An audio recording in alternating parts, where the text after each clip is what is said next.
The Mansion House in Buckinghamshire dates back to the late 1870s.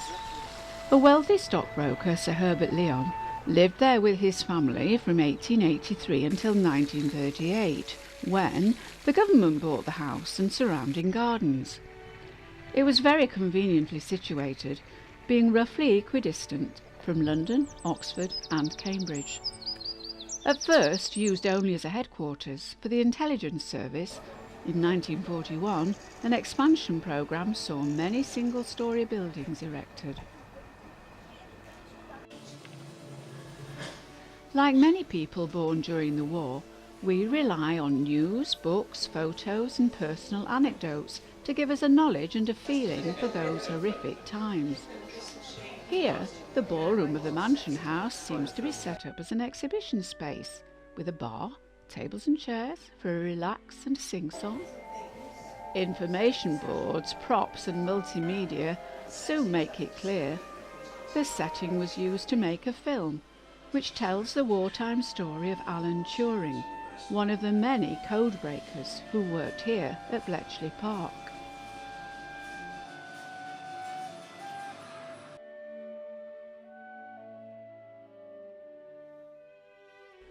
Many recruits for Bletchley Park were gifted academics from top universities, linguists, mathematicians and often eccentrics. Selection processes were rigorous. Being able to solve the Daily Telegraph crossword in under 10 minutes was a test for one group.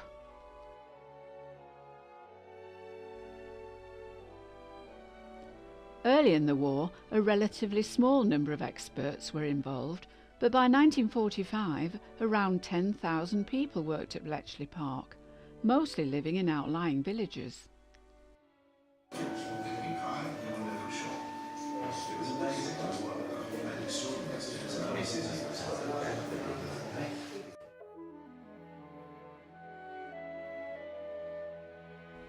Frank Birch, a former actor and intelligence officer, ran this section for some years. Other rooms have been recreated to show their wartime use, namely the library and the morning room, the former office of Commander Alistair Denniston, the first head of the Government Code and Cipher School. Churchill was an ardent supporter of Bletchley Park, making 2 high-security visits during the war. He always made sure they had the funds and resources they required. We joined a tour given by a 90-year-old lady who had worked at Bletchley Park during the war. Her knowledge and anecdotes gave us a true picture of the way of life of the codebreakers. Alan Turing and Dilly Knox worked in the Stableyard cottages in 1939, making the first break of the German Enigma. By 1941, the Mansion House facilities were inadequate, and more space was needed to house the many different sections. The Enigma machine resembled a small typewriter. The Germans changed the settings on the machine every day, and all their machines were given identical settings to enable communications between the Army, Air Force and Navy. This German machine shows 3 cogs, but later the German Navy added a 4th cog, making decoding even more difficult.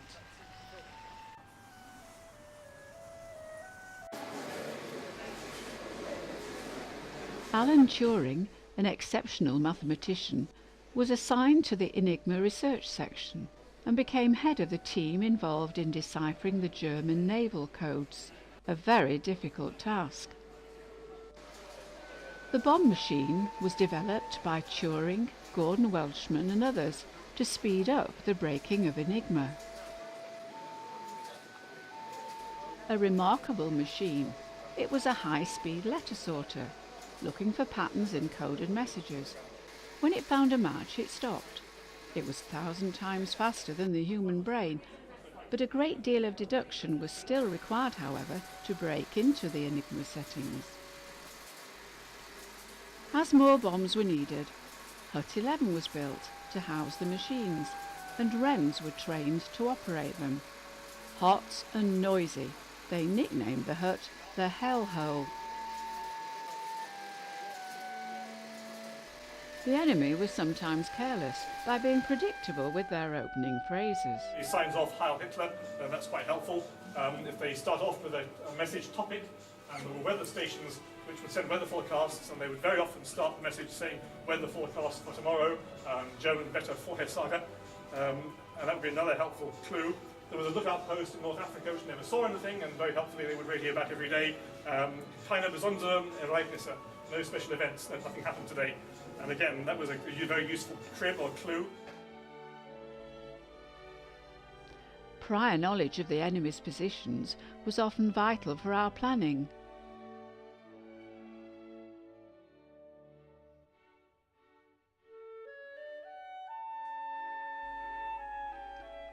Sworn to absolute secrecy, few staff knew the whole story, or were aware of work done by the other sections at Bletchley Park. The world's first working electronic computer was housed at Bletchley Park. Invented by Tommy Flowers, a brilliant post office engineer, he proposed using electronic valves to make the mechanical letter sorter, the bomb machine, work better and faster.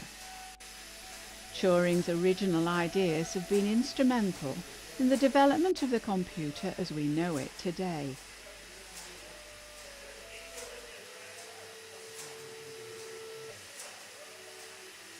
Bletchley Park provided the Allies with a wealth of intelligence of the enemy's movements and plans. Many historians estimate that the codebreakers' efforts helped to shorten the war by 2 to 3 years, saving countless lives.